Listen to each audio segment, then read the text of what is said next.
Salam əziz həmkarlar, paylaşdığım sınavın müzakirəsini sizlərə təqdim edirəm. Birinci sualdan başlayaq. Sağ sütunda verilmiş hansı cümlə, sol sütunda verilmiş bütün cümlələr üçün ən uyğun əlavə cümlə ola bilər? Yəni, əvvəlcə bu cümlələrə baxaq görə buradakı bunları bir-birinə bağlayan nədir ki, bir cümlə, sağdakı cümlədən biri bunlar üçün əlavə cümlə hesab edilə bilər.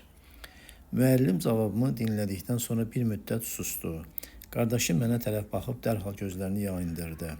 Dostum söhbətin ortasına otaqdan çıxıb getdi. Atam sualıma cavab vermədən pəncərəyə yaxınlaşdı. Yaşlı qadın şəkli görəndən sonra dillənmədi.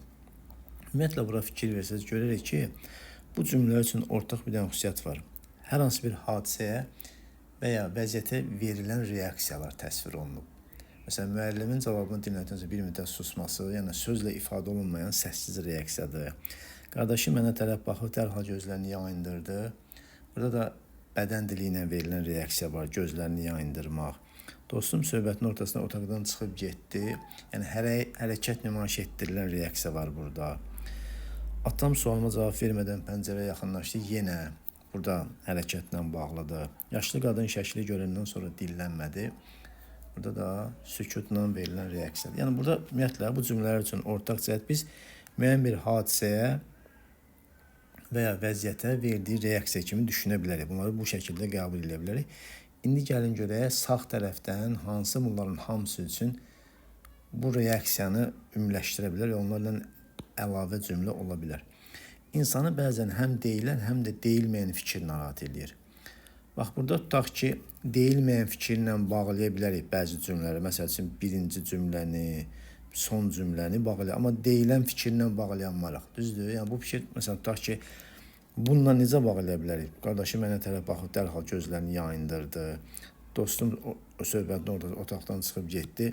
Çünki burada deyilən fikirlərdən söhbət getmir. Bəlkə də insanı bəzən deyilməyən fikir narahat edir olsaydı, məsələn, 1-dir, 4-dür, 5-dir. Yəni, bu cümləni ümumiləşdirə bilər. Amma sırf bunlarla bunu biz əlaqələndirib əlavə cümlə kimi söyləyə bilməzdik. Keçək ikinci. Həmin an yoldaşlığın görünməyən tərəfi üzrə çıxmışdı. Burada yoldaşlıq fərdi münasibətdir. Düzdür? Bəli, ikilər arasında olan münasibətdir. Məsələn, müəllimlə cavabını dinlədikdən sonra bir müddət sustu. Burada yoldaşlığın görünməyən tərəfindən. Məsələn, yaşlı qadın şəkli görəndən sonra dinlənmədi. Yəni, yoldaşlığın görünməyən tərəfində burada, belə deyək ki, iki şəxsin münasibətini əks etdirən fikir kimi biz görə bilmərik bunu. Ata ilə oğlun tutaq ki, yoldaşlığı məsələsi və s. Bunu da çıxırıq. Hərəkətin qəfilliyi yox, onun izahsız qalması daha ağır idi. Burada qəfil hərəkətdən söhbət gedə bilməz. Bəlkə də burada tutaq ki, buna qəfil hərəkət deyə bilərik, amma digərlərində qəfilliyi ilə bağlı, qəfil hərəkətlə bağlı bir ümumiləşdirmə yoxdur. Bunu da çıxırıq. Otaqdakı dağınıqlıq əvvəlkindən fərqli görünürdü. Yəni, müəllim cavabımı dinlədikdən sonra bir müddət sustu. Nə əlaqə var bunun? Bir dənə bu tutaq ki, bunu bağlayar nə ilə? Dostum söhbətin ortasında otaqdan çıxıb getdi. Otaq bu bağlaya bilər. Və yaxud da bu bağlaya bilər. Amma belə də ciddi bir şey yoxdur burada ki, digərlərini bağlasın. Bəzi reaksiyalar sözə çevrilmədikcə daha ağır məna qazanır. Cavab kimi biz bunu götürə bilərik. Yəni, bütün vəziyyətləri mükəmməl şəkildə ümumiləşdirib onlar üçün əlavə cümlə ola bilir. Məsələn, susmaqdır, göz yayındırmaqdır, çıxıb getməkdir, pəncərəyə tərəf yaxınlaşmaqdır. Yəni, bunlar belə deyək ki, sözə çevrilməyən reaksiyalardır. Məsələn, yaşlı qadın şəkli görəndən sonra dillənməməsi. Bunlar da hamısı sözə çevrilməyən reaksiyalardır və məna olaraq hamısını özündə ümumiləşdirə bilir. Ona görə doğru cavabı verəcəyik Y variantı. Keçirik növbəti ikinci sualımıza. Əvvəlcə mətnimizi oxuyaq. 3-cü təhsil ili çatanda inada düşən atam məni sir sifətindən zəhər damcılayan bahar qarının zülmündən xilas edib, həmin kənddəki Dəmirçi Ağaməmməd uşağının evinə adlatdı. Elə bil ki, mən birdən-birə cəhənnəmin zəbanə çəkən yaşıl alovundan qurtarıb cənnətə düşdüm. Buradakı Şəhrəbanu nənə məndən ötürü doğma ana kimi mehriban və əziz oldu. Atam meşədən daşıdığı mis səsi verən ulas kömürü ilə dəmirçi kürəsini bol-bol təmin edir. Gecə də gündüz də burada hay-küylü, cingiltili iş gedirdi. Görünür, elə bu mis səsi verən, dəmiri əridən qara kömür də bu ailədə mənə bir ağ gün doğurmuşdu. Burada öz zəhmətimlə bir yerə gəldiyimə görə məndə tükənməz bir həvəs özünü bildirdi. Bu evdə mənim qolumun qüvvəsi yamanca artırdı. Mətndə qəhrəmanın daxili dəyişiminin mərhələləri hansı variantda daha dolğun əks olmuşdur? Burada daxili dəyişimdən baxaq bir-bir. Ümumiyyətlə, mətndə əsas 2 dənə süjet xətti var. Bir, Bahar qarının yanında keçən dövr.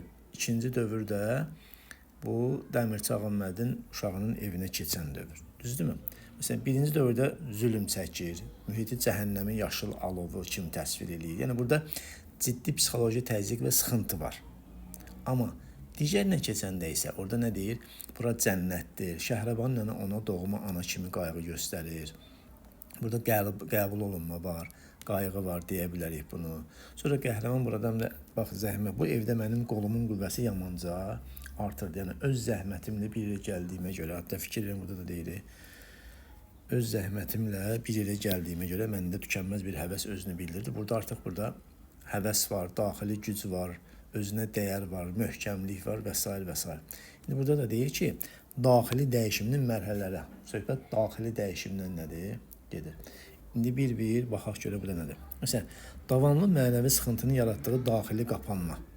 Yəni burada obrazın daxili qapanmasına, içinə qapanmasına söhbət gedirmi? Yox. Deməli, bu heç ümumiyyətlə olmayacaq. Buna baxmıraq, digərlərini davam etdirməyə ehtiyac yoxdur. Şəxsiyyətin təzyiq altında özünü tamam hiss etməsi, birinci, biz bunu düşünə biləcək. Çünki birinci mərhələdə nədir? Bahar qarının zülmündən. Deməli, burada nədir? Təzyiq altı var, zülm altında qalmaq var. Biz bunu düşünə bilərik, bəli, bunu qəbul edə bilərik. Bahar qarının zülmündən xilas eləyir. Düzdürmü? Təzyiq altında özünün tamam hiss eləyir. Şəxsiyyətin təzyiq altında olmasa, bunu qəbul edə bilərik. Sonra, mühit dəyişikliyi nəticəsində psixoloji boşalma yaşaması, buradan elə bir ki, məni birdən-birə cəhənnəmin zəbanı çəkən yaşıl ovuna qurtarıb cənnətə düşdüm. Fikirsiz, bu bənzətmə nəyə göstərir? İnsanın daxili gərginliyi, stresi yox eləyir və rahat nəfəs alır. Bu da psixoloji boşalma yaşayır deyə bilərik, bunu adlandıra bilərik.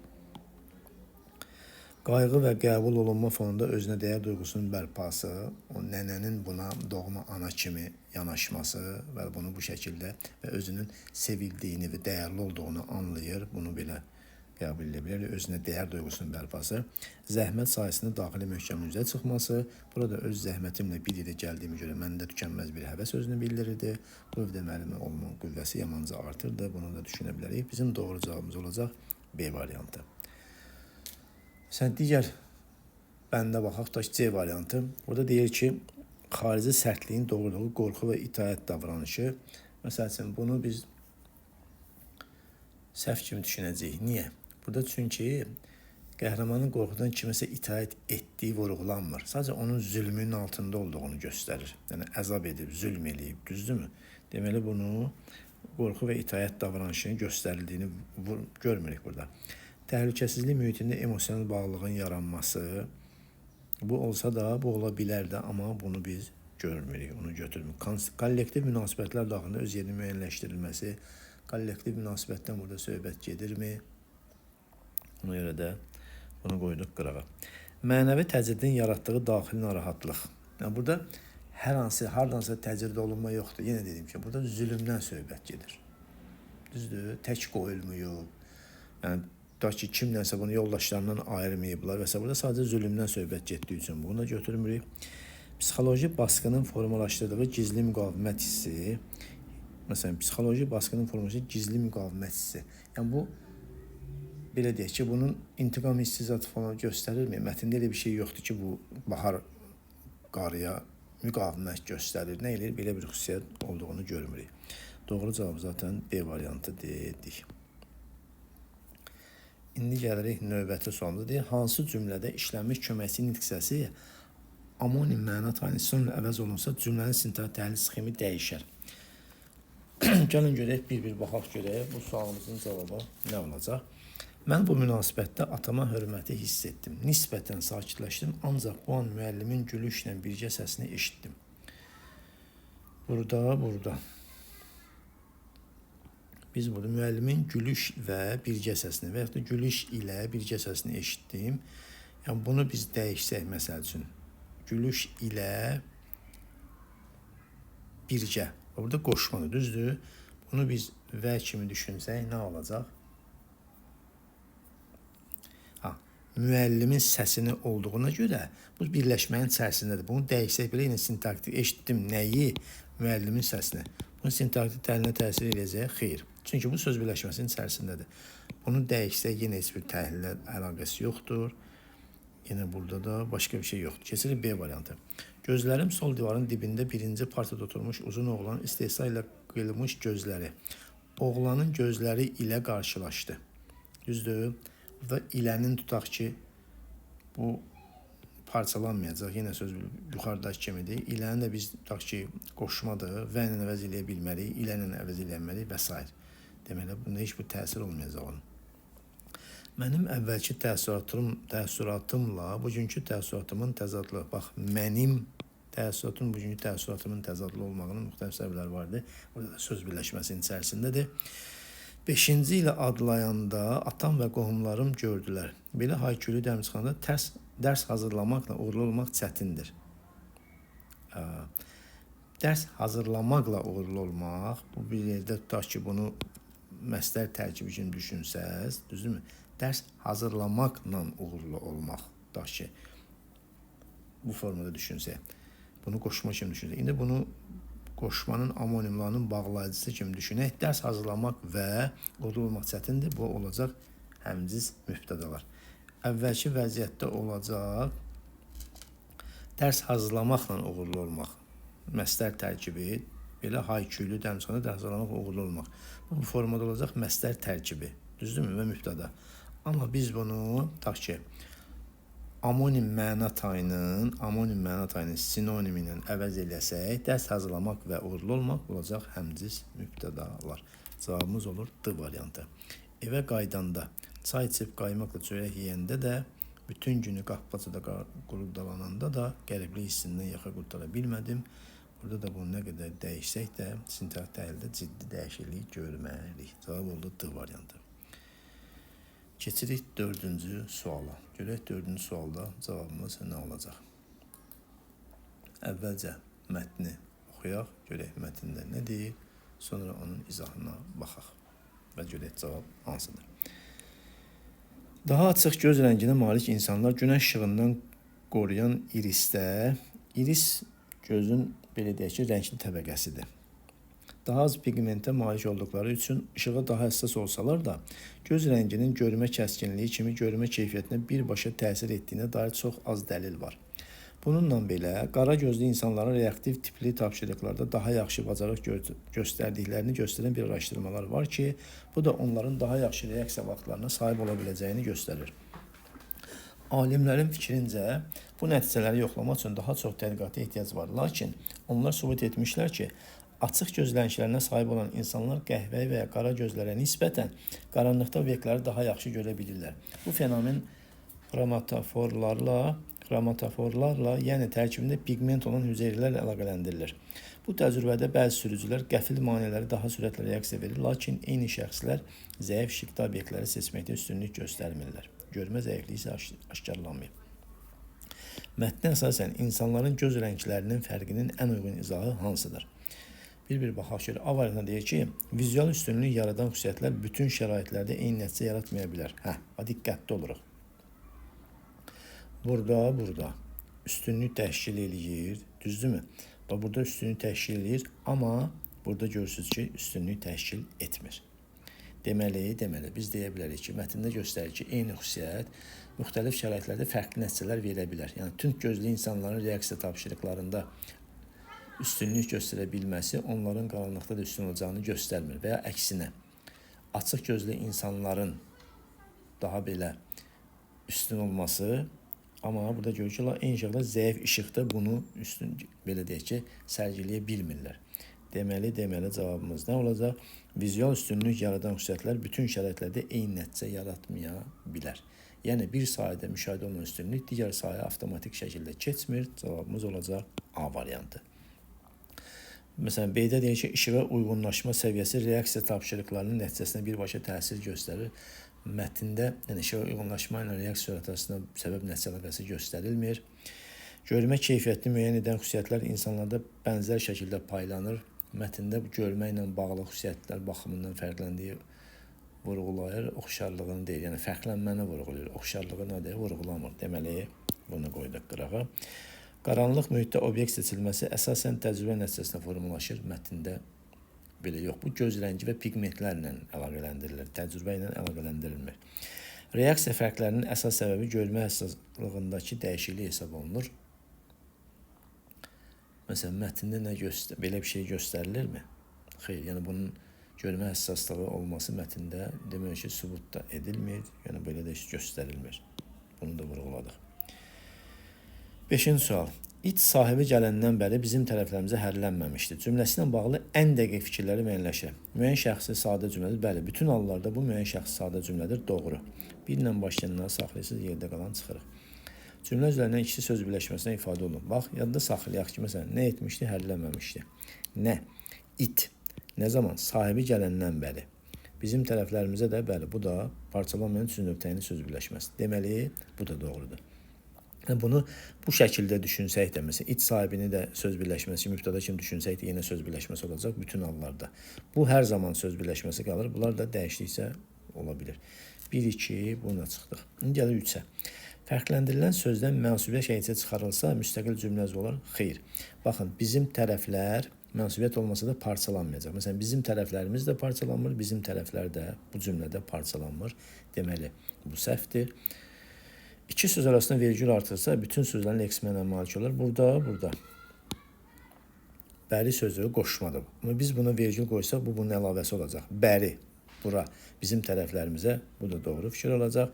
Köməkçinin səs çıxarsa, sintax təsximi dəyişər. Xeyr, bunu çıxarsaq, it sahibi gələndən bizim tərəflərimizə hərlənməmişdir. Burada da dəyişmir. Bunu da çıxdıq. Cavab oldu 1, 2, 4, Y variantı. 6-cı sualla davam edək. Mətni oxuyaq. Burada deyir ki, mətnə siz birinə səhvə yol verilmiş. Gəlin, mətni oxuyaq əvvəlcə, sonra cavablara baxarıq. 1906-cı il oktyabr ayının 20-sindən noyabrın 5-nə kimi Azərbaycan seçkilərində qələbə qazanmış nümayəndələr 1907-ci ilin fevral 8-də Azərbaycan elçiləri adı ilə Tehrana gəldilər və əyalət əncüməninin saraya verdiyi tələblərin məclisə müzakirəsi zamanı möhkəm dəlillərlə onların həyata keçirilməsi haqqında razılıq əldə etməyə nail oldular. Bu qələbə demokratik qüvvələri ruhlandırmaqla yanaşı şahı qorxudaraq mütləq monarxiyanı bərpa etmək fikrinə saldı. Ölkənin hər tərəfində feodalların silahlı dəstələri tərəfindən əhaliyə demokratik qüvvələrə qarşı basqınlar təşkil edilməyə başlandı. Həmin basqınların qarşısını almağa çalışan demokratik qüvvələr məclis tərəfindən xalq üçün əhəmiyyətli maddələrin olduğu konstitusiya əlavələrinin qəbul edilməsini ciddi tələb etdilər. Bununla yanaşı sosial demokratlar irtica qüvvələri qarşısında inqilabın əsas məqsədlərini qəbul edilmiş konstitusiyanın həyata keçirilməsini təmin etmək yolunu kütlələrin gücündə, eyni zamanda onların silahlanmasında görürdülər. İndi baxaq, ümumiyyətlə mətndə nədən bəhs olunur? Mətndə belə deyək ki, bir siyasi prosesdən bəhs olunur. Bəli, baş verən siyasi proseslərdir. Burada uğur var, əks reaksiya var. Məsələn, uğur nədir? Azərbaycan elçilərinin Tehranda bunu uğur əldə etdilər. Yəni, bu möhkəm dəlillərlə əyalət əncüməninin saraya verdiyi tələblərin həyata keçirilməsinə nail oldular. Sonra burada əks reaksiya var. Şahın qorxaraq, yəni mütləq monarxiyanı bərpa edən fikrinə düşməsi var və sonradan yenidən burada müqavimət var. Demokratik qüvvələrin bu şahın apardığı siyasətə qarşı əks belə deyək ki, müqavimətini görürük. Gəlin bir-bir bəndlərə baxaq görək. Cavabımız nədir? Hansına səhvə yol verilib? A bəndi deyir ki, hadisənin statusu və hadisənin siyasi funksiyası. Yəni, hadisənin mətndə statusunu müəyyənləşir, bir də hadisənin siyasi funksiyasını. Demokratik nümayəndələrin Tehrana gəlişi və uğuru. Bəli, buna baxarıq. Mətndə deyilir ki, nümayəndələr Tehrana gəlirlər və razılıq əldə etməyə nail olur və bu qələbə demokratik qüvvələri ruhlandırdı. Deməli, bunların qələbə qazanması demokratik qüvvələrin ruhlanmasına səbəb olur. Düzdürmü? Və bu da necə siyasi funksiya, güc balansının demokratik qüvvələrin xeyrinə dəyişir. Funksiyası da bəli, artıq bunlar belə deyək ki, tələblərini razılıq həyata keçirirlər, yəni onların möhkəm dəlillə həyata keçirmək haqqında razılıq əldə eləyirlər. Düzdür? Bu dediyimiz kimi demokratik qüvvələrini ruhlandırır və onların nədir? Gücləri, siyasi güc balansı da dəyişir. Yəni onların xeyrinə dəyişir. Burada isə problem yoxdur. B. Əyalət əncüməninin tələblərinin qəbul olunması problem idarə etmə sistemini effektiv təzyiq. İndi baxırıq bura. Bəli, tutaq ki, mətndə bəli vurğulanır. Düzdür? Qəbulun statusu problem kim göstərib? İndi baxaq görək. Bir gəlin baxaq. Deyir ki, əyalət əncüməninin saraya verdiyi tələblərin məclisdə müzakirəsi zamanı möhkəm dəlillərlə onların həyata keçmə haqqında razılıq əldə etməyə nail oldular. İndi bu mətnə görə problemdir, yoxsa uğurdur? Bax, əgər tələb qəbul olunubsa, deməli razılıq əldə etsə, burada problem yox, bir uğur var. Yəni bu problem deyil. Burada qələbə var. Qələbə var. Qələbə, uğur var burada. Bu problem deyil ki. Düzdür, yəni mətnə görə bu demokratik qüvvələr üçün problem deyil. Və idarə etmə sistemini effektiv təzyiq olaraq, bəli, bu problem yazıldığı halda necə bunun siyasi funksiyası idarə etmə sisteminə effektiv təzyiq hesab oluna bilər. Yəni təzyiq etmə prosesinin özüdür, qəbul olunma isə artıq o təzyiqin bitdiyi və hədəfə çatdığını göstərir. Deməli, burada bunun statusu problem yox, uğur olmalıydı. Deməli, bu problem göstərinə görə bu aradakı zənciri pozur. Aydın oldu, cavab olacaq B variantı. İndi digər bəndlərə baxaq. C-yə. Şahın mütləq monarxiyanı bərpa etməyə yönəlməsi. Bu nəticə nəyin nəticəsidir? Bax, bu qəbuldan sonra şah deyir qorxur. Düzdür? Bəli. Şah niyə monarxiyanı bərpa etmək qərarına gəldi? Çünki nümayəndələrin uğuru şahı qorxutdu. Düzdür? Aysa, yəni bunu etməyə yönəlməsi onların uğurunun nəticəsidir. Yəni, şahın bu hərəkəti o uğurun nəticəsi kimi nədir? Qiymətləndirə bilər. Düzdür? Şahın bu fikrə düşməsi ölkədə başlayacaq siyasi irticanın ideolojinin əsasını qoyur. Burada da məntiq tamamilə doğrudur. Siyasi irticanın ideoloji əsası, bu da hadisənin siyasi funksiyası kimi doğru qəbul edə bilərik. Sonra D variantına baxırıq. Feodal silahlı basqınların başlaması, bax, bu proses mətndə nəticədir. Yəni, şah monarxiyanı bərpa etmə fikrinə düşdüyü üçün bunun nəticəsi olaraq da ölkənin hər tərəfində feodalların silahlı nədir? Dəstələri formalaşır və əhaliyə qarşı basqınlar başlayır. Bunun siyasi funksiyası nə olacaq? İrtiza mexanizminin aktivləşməsi və terror kimi də bunun siyasi kimi deyə bilər ki, bəli, şah bunu qorxuya düşür. Düzdür, o uğur nəticəsində qorxuya düşür və onun nəticəsi olaraq silahlı basqınlar başlayır. Bu da istər-istəməz millətə qarşı, yəni demokratik qüvvələrə qarşı terror kimi bunu qiymətləndirə bilərik. Burada da sıxıntı yoxdur. Konstitusiya əlavələrinin tələb olunması problem, hüquqi siyasi gərginlik və qanunvericilik bazasının gücləndirilməsinin cəhdidir. Bəli, burada feodallar hücum edəndə demokratik qüvvələr bu basqınların qarşısını almaq üçün ortaya yeni bir problem atırlar. Düzdür? Bəli. Bu həqiqətən də mətndə problem kimi görünür və bunun siyasi funksiyası da nədir? Belə deyək ki, hüquqi siyasi gərginlik və qanunvericilik bazasının gücləndirilməsinin cəhdidir ki, bu da demokratik qüvvələr konstitusiyaya qəbul edilməlidir. Bu tələb həm ölkədə hüquqi siyasi gərginliyi artırır, yəni bu siyasi tələb yəni, həm də konstitusiyanı gücləndirmək cəhdidir. Bu bənd də tamamilə doğrudur, bir-birindən zinciri bərpa eləyir. Uğur burada, uğur yazı problem yox, uğur qələbə yazılmalıydı. Ona görə də bunlar arasındakı sıxıntı hadisənin statusundadır. Cavab oldu B variantı. 7-ci sualla davam edir. Cümlələrdən hər hansı birinə aid ola bilən hansı ehtimal fikirlər hər iki cümlə üçün ortaq xüsusiyyət kimi qəbul edilə bilər. Bax, sualın şərtinə diqqətlə, amma deyir ki, hər hansı birinə aid olan hansı ehtimal fikirlər hər iki cümlə üçün ortaq ola bilər. Burada baxaq ki, məsələn, birinci cümləni biz iki başlı düşünə bilərik. Necə? Xoşbəxtlikdən başını itirən çox olmayıb. Bir də var, xoşbəxtlikdən başını itirən çox olmayıb. Bunu iki başlı kimi nədir? Düşünün, yəni xoşbəxtlikdən çox olmayıb. Nə çox olmayıb? Başını itirən də var. Xoşbəxtlikdən başını itirən çox olmayıb belə. İkinci cümlə isə bədbəxtlikdən bunları yaxşı tanıyan yoxdur. Yəni bədbəxtlikdən bunları yaxşı tanıyan kimi bir tərkib kimi düşünə bilmərik. Deməli bunu ayrıca zərfli eləyirik. Bunu bu formada, bunu da belə. İndi isə birinci cümləni iki başlı düşünüb fe'li sifət tərkibi də bu formada düşünə bilərik bunu. İndi baxaq, müəyyən şəxs sadə cümlədir. Bu ikisi üçün ortaqdır, ehtimal deyil. Bir olan bəndləri çıxırıq. 2. Mübtədası fe'li birləşmə ifadə olunub.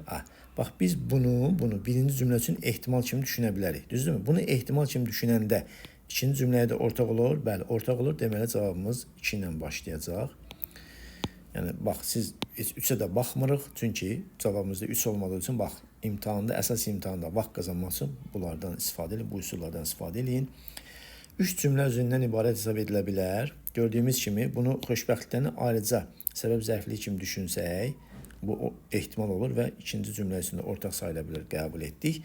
İkinci dərəcə üzvlərdən yalnız zərfli işlənib, yenə bunu təhlil edəndə, xoşbəxtlikdən zərfli götürəndə hər iki cümlə üçün ortaq kimi götürə bilərik. Bunu da qəbul edirik. Yalnız baş sözlərdən ibarətdir. Bu heç bir halda, yəni bu ehtimal sayılır, amma ikinci cümlə üçün ortaq sayıla bilmir. Ona görə də bunun üçün cavab olur 2, 4, 5 C variantı. 8-ci sual. Hansı ardıcıllıq heç bir əməli yazı növünün strukturuna uyğun deyil? Yəni, bəlkə belə fərqli görünsə də çox asan sualdır. Niyə? Çünki yadda saxlayın ki, heç bir əməli yazı əsas məzmunla başlamır. Rəsmi ünvan hissəsi var, sənədin adı var, rəsmi ünvan hissəsi var, sənədin adı var və s. Bu sualda diqqətli oluruq. Yəni, yanaşanda C bəndinə fikir verirsinizsə, deyir, əsas məzmunla başlanır. Yəni, əsas məzmunla başlayan demək olar ki, heç biri yoxdur. Yəni, tutaq ki,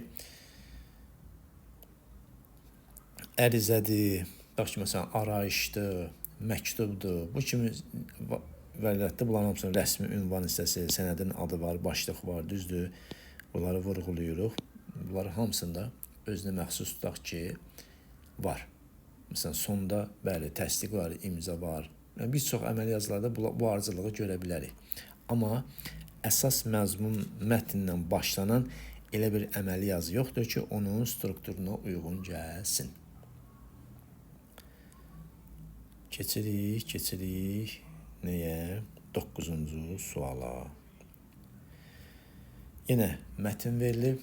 Mətnə görə görək bizdən nə istədir. Aşağıdakı nümunələrdən biri ikili inhisar bazar quruluşuna aid deyil. Yəni, ikili inhisar deyilən iki tərəfli inhisardan söhbət gedir. Baxaq görək, nədir burada söhbət, nədən gedir. Əvvəlcə mətnimizi oxuyaq. Deyir, iki tərəfli inhisar şərtli olaraq bir satıcı və bir alıcının qarşı durmasından ibarət olan bazar quruluşudur. Yəni, burada iki dənə tərəf var. Bir satan var, bir alan var. Başqa yoxdur. Başqa sözlə, iki tərəfli inhisar monopsoniya ilə məhdudlaşdırılan inhisar və əksinə inhisarla məhdudlaşdırılan monopsoniyadır. İnkişaf etmiş iqtisadiyyatlarda iki tərəfli inhisarın tipik nümunəsi kimi monoqratlarda tək sənaye şəhərlərində əmək bazarını göstərmək olar. Burada işçi qüvvəsinə tələb yaradan tək bir nəhəng müəssisə, monopsonçu və işçi qüvvəsini satan mütəşəkkil güclü bir həmkarlar ittifaqı inhisarçı mövcuddur. İki tərəfli inhisar şəraitində elə bir vəziyyət yaranır ki, nə inhisarçı, nə də monopsonçu tərəfdaşını tam rəqabətli bazar subyekti kimi davranmağa məcbur edə bilmir. Buna görə də iki tərəfli inhisarda son qiymət və şərtlər tərəflərin bazarlıq etmək nisbi qabiliyyəti və güc nisbəti ilə müəyyən edilir. Ümumiyyətlə, mətndə nədən danışılır? Gəlin ona baxaq. Ümumiyyətlə, mətndə burada vurğulur ki, belə deyək ki, ikili inhisar elə bir bazar vəziyyətidir ki, burada qarşı-qarşıya gələn yalnız iki güc var, yeganə satıcı var, yeganə alıcı var. Yəni, bu bazarda tərəflərdən heç biri qiyməti tək başına diktə eləyə bilmir. Yəni, deyək ki, satan deyə bilmir ki, mən bunu 100 manada satıram, alan deyəcək ki, almıram, get kimə istəyirsən sat. Çünki başqa alan yoxdur axı. Düzdür, bu mətndə bunu bizə demək istəyir. Yəni, iki tərəfli, ikili inhisar budur.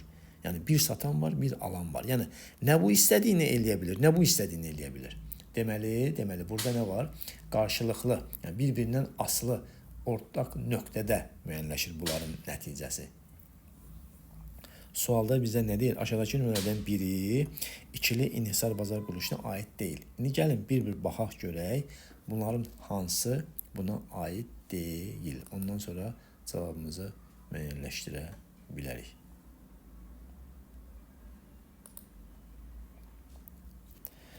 Deyir, müəyyən bir regionda sənaye qazı istehsal edən yeganə bir müəssisə fəaliyyət göstərir. Bu məhsulun əsas alıcıları isə satın almaları vahid müqavilə sistemi vasitəsilə həyata keçirilən yerli metallurgiya müəssisələridir. Sənaye qazı istehsalçısı və metallurgiya müəssisələri ikili inhisardır. Deməli, bir istehsal edən müəssisə var, bir də ona olan yerli metallurgiya. Yəni, bu da çox olsa da, bax, yenə də eyni şeyə satar da, bu qazı başqa sənaye sata bilməz. Düzdür, alıcılar birdən çox olsa da, onların satın almaları vahid müqavilə sistemi ilə. Bax, burada nə deyir? Satın almaları vahid müqavilə sistemi vasitəsilə həyata keçirilən yerli. Yəni, onlar hamısı bir yerdə birləşiblər ki, biz onlardan bir qiymət alacağıq. Deməli, burada vahid müqavilə sistemi ilə həyata keçirilən satın almalar var. Burada, bəli, monopsoniya var. Düzdür, yəni burada iki tərəfli inhisar var. Burada sıxıntı yoxdur. Bunu çıxdıq qırağa. Bir şəhərdə fəaliyyət göstərən yeganə vaqon istehsalçısı öz məhsullarını yalnız Dövlət Dəmir Yolu İdarəsinə satır. Yəni bax, yeganə bir də yalnız Dəmir Yolu İdarəsinə. Burada sıxıntı var? Yox. Bazar qiymət və istehsal həcmi tərəflər arasında aparılan birbaşa danışıqlarla müəyyən olunur. Bu doğrudur. İki tərəfli inhisar var. Sıxıntı yoxdur. Müəyyən bir limanda yük boşaltma xidmətlərini həyata keçirən yalnız bir operator şirkət var. Limandan istifadə edən ixalçılar isə tariflərin tənzimlənməsi üçün ortaq və vahid nümayəndə heyəti adından çıxış edirlər. Ortaq və vahid nümayəndə yenə iki tərəfli var. Düzdür? Yəni yük boşaldan xidməti bir dənədir. Alıcı tərəf, yəni limandan istifadə edən fərqli ixalçılar dağınıq hərəkət etmir. Onlar yenə monopsoniya gücündən istifadə edirlər. Deməli, bu da iki tərəfli inhisardır. Tək sənaye şəhərində fəaliyyət göstərən yeganə metallurgiya müəssisəsi əmək şərtlərini vahid həmkarlar ittifaqı ilə razılaşdırır. Tərəflərdən heç biri bazar şərtlərini tək başına diktə edə bilmir. Həmkarlar ittifaqı var, bir də nə var? Fəaliyyət göstərən yeganə metallurgiya müəssisəsi. Burada da iki tərəfli inhisar var, çıxaraq qırağa. Ölkədə yalnız bir aviasiya mühərriki istehsalçısı fəaliyyət göstərir. Məhsulu alan yerli aviaşirkətlər arasında kəskin rəqabət olduğundan istehsalçı müəssisə satış şərtləri və qiymətləri əsasən tək başına müəyyən edir. Fikir verirsiniz, iki tərəfli inhisarda tək başına müəyyən edə bilməz. Düzdür, onlar qarşılıqlı. Aydın, qarşılıqlı müəyyən edirlər. Deməli, ikili inhisar deyil. Niyə? Çünki ölkədə mühərrik istəsən yeganə bir müəssisə varsa, amma mühərriki alanlar isə vahid blokda birləşməyiblər. Çünki bunlar arasında rəqabət var.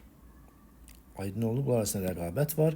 Rəqabət olduğunu artıq bu iki tərəfli inhisardan çıxır. Yəni, bu monopsoniya olmur. Aydın oldu, burada ikili inhisar yox, burada bir növ monopoliya var burada. Yəni, mən istədiyim qiymətə satıram. Kim pulu verirsə ona verirəm. Bu artıq monopsoniya deyil, bu monopoliyadır. Deməli, cavab olur Y variantı. 10. suala baxırıq, görək 10. suala cavabımız nə olacaq? Uyğunluğu müəyyən deyir. Ədəbi dilin yalnız bir norması bir dəfə pozulub, ədəbi dilin yalnız bir norması iki dəfə pozulub, ədəbi dilin iki fərqli norması pozulub, ədəbi dilin heç bir norması pozulmayıb. Baxaq görək. Məni görəndə cəld hamısı ayağa qalxdı. Qabağıma yeriyib bir-bir əlimi sıxdılar. Burada məni görəndə cəld hamısı ayağa qalxdı. Burada qrammatik norma pozulub. Yəni, hamısı cəld ayağa qalxdı. Hamısı məni görəndə cəld ayağa qalxdı. Ta ki, bu determinant cümlə üçün düşünsək də, amma bunu biz söz sırasının pozulması kimi düşünə bilirik. İnversiya var. Qabağıma yerib əlimi sıxdılar. Uzlaşma pozulub. Deməli, bir norma iki dəfə pozulub. Yalnız bir norma iki dəfə. Bunu yazdım bura. Yəni, iki dəfə qrammatik norma pozulub. Həyatımın o dövrü haqqında düşünərkən yaddaşımda dərin iz buraxmış bir sıra insanları da xatırlayıram. Bu cümlədə hər hansı bir norma pozulub? Yox. Qoyduq bura. Hər axşam anamla həyatda yovşandan süpürgə toxuyardıq ki, satıb ələ gələn qəpik quruşa çörək alaq. Süpürgəni toxumazlar, süpürgə bağlayarlar. Leksik norma pozulub. Başqa norma pozulub? Xeyr. Deməli, burada yalnız bir norma bir dəfə pozulub. Yazdım bura. Xasiyyətcə mülayim, ucaboy, enlikürək adam imiş. Əynimə uzun arxalıq və araqçın qoyarmış. Burada araqçın nədir? Başa qoyulan, düzdür? Arxalıq isə geyinilən şeydir, qoyulan bir şey deyil. Deməli burada nə pozulub? Leksik norma pozulub. Düzdür? Burada bəli. Biz bunu hara qoyuruq? İki fərqli norması pozulub. Bir dəqiqə diqqətlə yenə baxaq. Xasiyyətcə mülayim uca boy enlikli adammış. Əyninə uzun arxalıq və araqçın. Bax fikrin araqçın yox, araqçın. Burada həm fonetik norma pozulub, həm leksik norma. Qoyarmış yox. Yəni belə qoyarmış. Arxalıq geyinər, araqçın qoyarmış olmalıydı. Burada hər ikisini qoyarmış olmadı. Burada həm fonetik norma, həm leksik norma. Bunu yazırıq bura. İndi gəldik son. Talih gənclik illərimdə məni belə böyük insanlardan biri ilə üzləşdirdi və o gələcəyim üçün həlledici rol oynadı. Burada ən az bir norma pozulub mu? Yox. Deməli bunu da yazırıq bura. Cavab olacaq 1C, 2A, 3D, 4B'yi D variantı. Keçirik 10-cu suala. Bu 10-cu sual bu il dediyim kimi yeni qəbul olunmuş məzmun standartla bağlıdır. Məzmun xətti çərçivə sənədinə verilmiş standartla bağlıdır. Bu sual tiplərindən biridir. Yəni imtahanda belə gələcək deyə bir şey yoxdur. Mən sınaqlarımda fərqli formalarda bu sual tipindən istifadə, yəni belə deyək ki, bu standartı fərqli sual şəkillərində reallaşdırmağa çalışıyorum. Bu da onlardan biridir. Yəni soruşurlar ki, müəllim, belə mi düşəcək? Ola da bilər, olmaya da bilər. Yəni onu kimsə deyə bilməz. Baxaq görə bizə mətn verilib. Deyir ki, qrafika və mətnə əsasən aşağıdakı hadisələrdən hansı plastik deformasiya nümunə ola bilər? Bizdən plastik deformasiyanı soruşur. İndi gəlin görək mətnə görə elastik və plastik deformasiya nədir?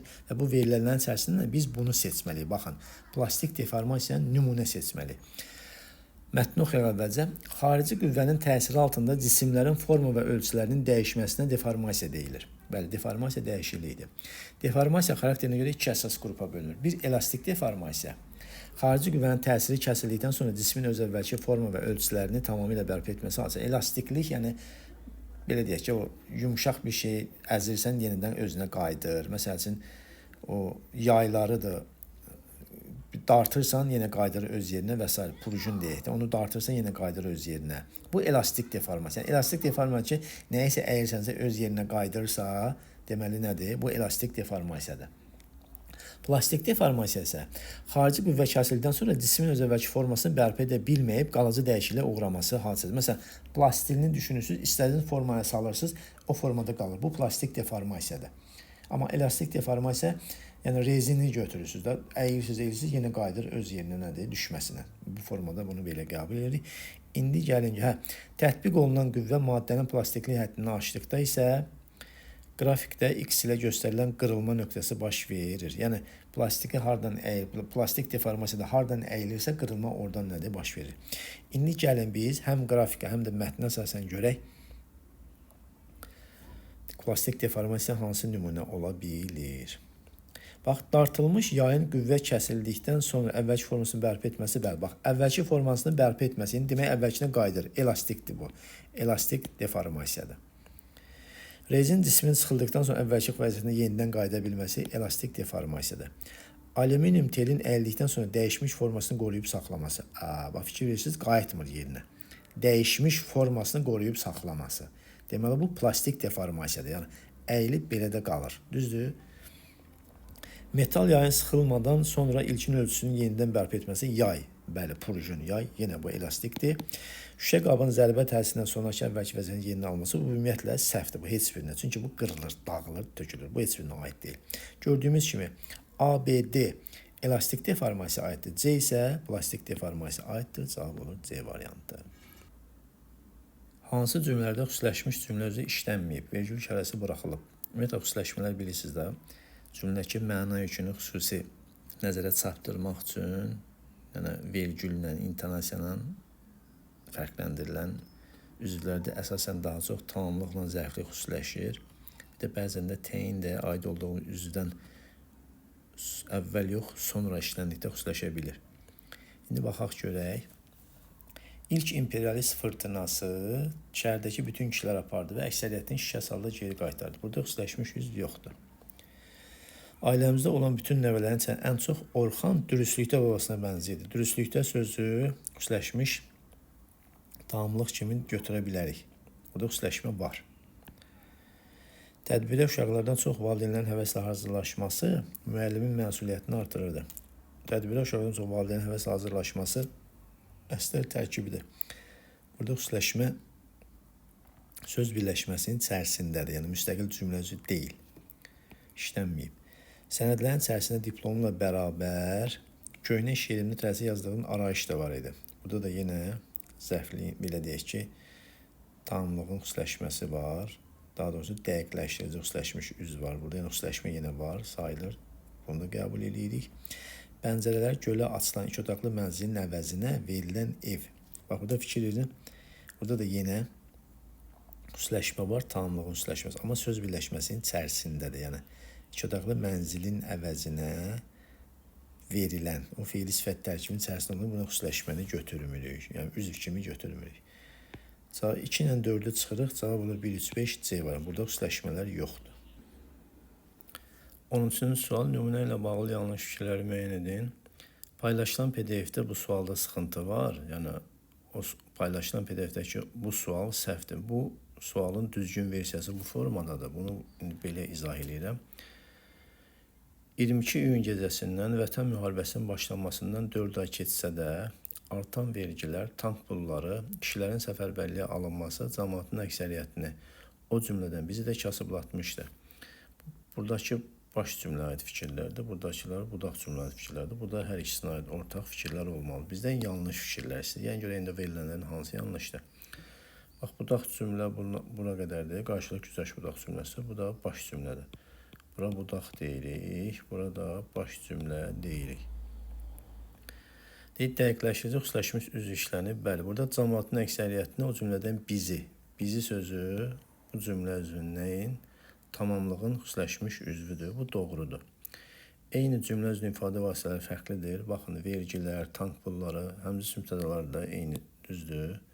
Eyni cümlədir. Bu nitq hissəsindən ifadə olunur. Bunlar isə söz birləşməsindən ifadə. Bu da doğrudur. 1 ilə 2 olan bəndləri çıxırsınız. Cavabımız bu olacaq, izah edin. Xəbər quruluşuna görə sadədir. Hər iki cümlənin xəbəri, həm budaq cümlə, həm baş cümlənin xəbəri quruluşca sadədir. Bilirsiniz, yəni cümlə üzrə quruluşda 2 cür olur, sadə və mürəkkəb. Bunun düzəltmə olması ifadə vasitəsinin quruluşudur. Yəni o xəbərin quruluşundan söhbət getmir. Yəni xəbər quruluşuna görə sadədir. Bitdi. Burada yanlış verilib. Yəni hər ikisi sadə olduğuna görə yeri yanlışdır. Yəni bu ortada olmalıydı. Həmcins üzvlərin ifadə vasitəsi eynidir. Baxın, budaq cümlədə həmcins söz yoxdur. 22 gün gecəsindən Vətən müharibəsinin başlaması bunun əlavəsidir. Yəni bu həmcins deyil. Deməli, yanlışdır. Bax, 5-də ortaq fikir hər ikisinə deyil, həmcins sözlər deməli. Deyincə dedik ki, bəli, budaq cümlədə həmcins söz yoxdur. Müəyyən şəxs cümlədir. Baş cümlə müəyyən şəxs cümlə, amma budaq cümlə isə şəxsiz cümlədir. Bəli, bax, budaq cümlə şəxsiz cümlədir. Yəni, yadda saxlayırıq ki, 22 gün gecəsində Vətən müharibəsinin başlamasına 4 ay keçsə də, nə qədər keçsə 4 ay, aydın oldu. Baxın, indi fikir, burada əgər vaxt sözü olsaydı, bu müəyyən şəxs cümlə olasıydı. Yəni, vaxt sözü olmadığı üçün, ixtisar olduğu üçün yoxdur. Yəni, bu tipli nümunələrə nə deyirik?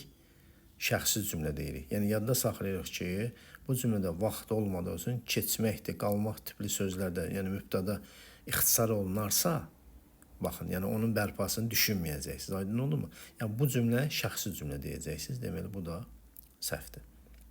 Səhv cavablar olur 3, 4, 5, 6.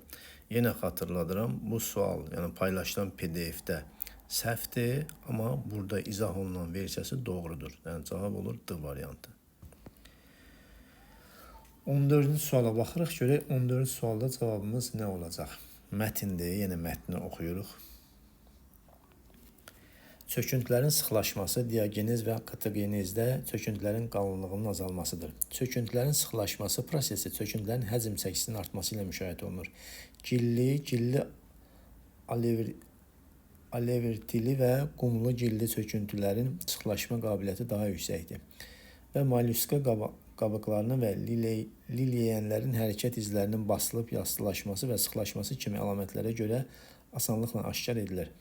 Silisiumlu çöküntülərin sıxlaşması sinerezis nəticəsində yaranır və bu da bəzən çöküntülərdə olan iri qabıqların deformasiyaya uğramasına səbəb olur.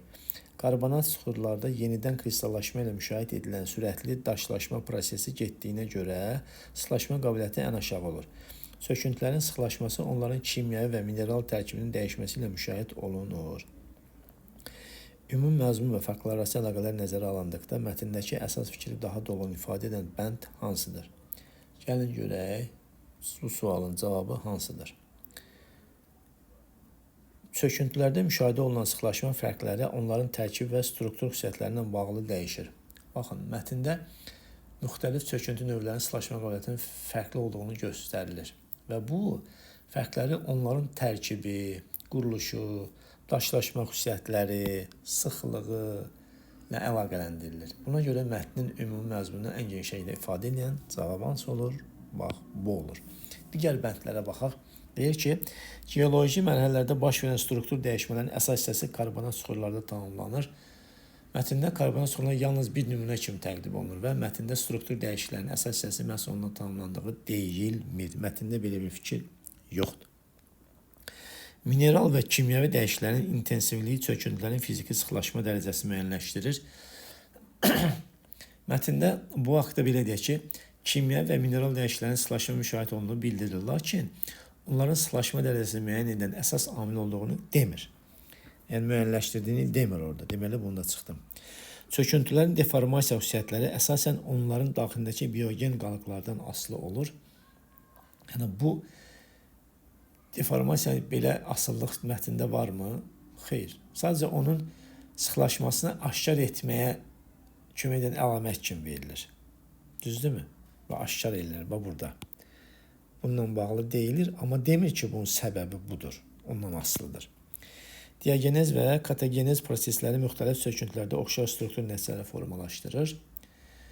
Əksinə, mətndə müxtəlif çöküntülərin sıxlaşma qabiliyyətinin və nəticələrinin fərqli olduğunu vurğulayır. Deməli, burada səhvdir, cavab oldu zaten A variantı. Hansı cümlədəki hiperonimin digər cümlələrdə hiponimləri var? Hiperonim bilirsiniz də, ümumi anlayışdır. Hiponim də o ümumi anlayışın içərisindən çıxan nədir? Bir hissədir. Ekspedisiyanın topladığı obsidian parçalarının kəsici xüsusiyyətlərinin ayrıca araşdırılırdı. Uzun illər ki, şüşə hazırlanmasında qum daşından geniş şəkildə istifadə olunur. Muzeydə nümayiş etdirilən qneys laylarının yaşı xüsusi cihazlarla müəyyən edilmişdir. Geologiya fakültəsində müxtəlif minerallar və sıxır mənşəli nümunələr kataloqlaşdırılırdı. Tədqiqatçılar dəqiq ərazidən çıxarılan travertin hissələrinin kimyəvi tərkibini öyrənirdilər. Ümumiyyətlə, bu sualda hiperonim suxur. Və burada obsidiyandır, qum daşıdır, qneysdir, travertindir, bu suxur adlardır. Yəni, müxtəlif suxurlardır. Düzdür, deməli, bu hiperonimdir. Bunlar da hiponim sayıla bilər. Cavab olur D variantı. 16-cı suala baxaq, görək cavabımız nədir? Əvvəlcə mətni oxuyaq. Naturopatiyaya görə insan orqanizmi ilk yarandığı andan özünü müalicə etmək üçün lazım olan bütün elementlərə ehtiva edir. Rəsmi təbabətdən fərqli olaraq naturopatiya xəstəliyə deyil, insana və onun sağalmasına yönənir. İnsanın qidalanmasına, mənəvi və fiziki vəziyyətinə böyük əhəmiyyət verir. Naturopatiya bəzi kritik hallar istisna olmaqla kimyəvi dərman preparatlarından istifadəni rədd edir. Rəsmi təbabət tərəfindən qəbul olunmur. Naturopatiya qəbul olunmur. Tip tarixinin məşhur simaları olan Hippokrat və İbn Sina da naturopatiya nümayəndələri hesab edilir. Naturopatiya 19-cu əsrdə Alman keşiş Sebastian Kneipp'in hidroterapiya üsulunu tətbiq etməsi ilə daha müasir form almışdı. O, müxtəlif temperatur və su təzyiqlərini insana müalicəyə təsirə göstərə biləcəyini iddia edirdi. Bu fikri populyarlaşdı. Bundan sonra Bad Vershofen tərəfindən hidroterapiya üzrə ixtisaslaşmış bir neçə xəstəxana şöbəsi quruldu. Mətnin məzmunundan çıxış etməklə hansı qənaət daha az əsaslandırılmış hesab oluna bilər və ya bilməz? Ümumiyyətlə, naturopatiya bilirsiniz nədir? İnsanın öz-özünü müalicə etməsi. Məsəl üçün, bu kökəlmə bir çox xəstəliklərin nədir? Səbəbidir. İnsan arıqlayanda o xəstəliklər gedir. Deməli, arıqlamaq bir naturopatiya nədir? Hesab oluna bilər. Məsələn, su ilə, dərmansız. Belə su içərək bədəndə hər səhər tezdən durub ki, su içməklə bədəndəki toksinləri bədəndən xaric eləyərək onun bağırsaq hissələrini müalicə eləmək olar və s. və s. və s. Bunlar naturopatiyadır. Düzdür? Gəlin görək indi bu verilənlərdən hansını biz daha az əsaslandıra bilərik və heç əsaslandıra bilmərik. Bir baxaq. Görək cavabımız nədir? A bəndə. Naturopatiya insan orqanizminin daxili bərpa potensialını ön plana çıxarır. Bəli. Biz bunu mətndə ilə ilk cümlədə deyilir ki, insan orqanizmi ilk yarandığı andan özünü müalicə etmək üçün lazım olan bütün elementləri ehtiva eləyir. Bunu əsaslandıra bilirik. Burada sıxıntı yoxdur. Müalicə prosesinə psixoloji və fiziki vəziyyət qarşılıqlı əlaqəli amillər kimi qiymətləndirilir. Məsələn, birinci abzasın sonunda nə deyir? Deyir ki, insanın qidalanması mənəvi və fiziki vəziyyətinə böyük əhəmiyyət verir. Deməli, burada mənəvi vəziyyət, psixoloji vəziyyət kimi əsaslandıra bilərik. Bəli. Deməli, bunu da plus qoyduq. Rəsmi təbabətin qəbul etmədiyi yanaşmaların hamısı naturopatiyanın tərkibçisi. Bax, burada deyir ki, rəsmi təbabət tərəfindən qəbul olunmur. Bəli, amma məsəl üçün, belə deyək ki, mətndə bu demək olar ki, çox az əsaslandırılıb. Yəni, naturopatiyanın rəsmi təbabət bir çox şeyləri qəbul etmir. Məsələn, nə? Çöpçülüyü, düzdür? Bəli, tibbdə qəbul etmir də çöpçüləri, deyir ki, bunlara sizə mənə başlayın, maşennik deyirlər çöpçülərə. Düzdür? Amma çöpçülük də bir, belə deyək ki, insanın öz-özünü, bu naturopatiyanın tərkib hissəsi deyil. Yəni, burada mətndə bax, biz bunu daha az əsaslandıra bilməyək. Çox qısa, yəni, hamısı naturopatiya deyil, yəni. Sadəcə bircə yerdə deyilir ki, belə rəsmi təbabət tərəfindən qəbul olunmur. Amma qəbul etmədiyi yanaşmanın hamısı naturopatiyanın tərkib hissəsidir. Bu fikrini biz mətndən çox az şəkildə əsaslandıra bilərik və yaxud da bilmərik kimi bunu görürük. D variantına baxaq. Tutaq ki, deyir ki, naturopatiyada xəstəliyin özündən çox bütöv insanlar ki, diqqət mərkəzindədir. Bəli, mətndə ikinci cümlədə nə deyir?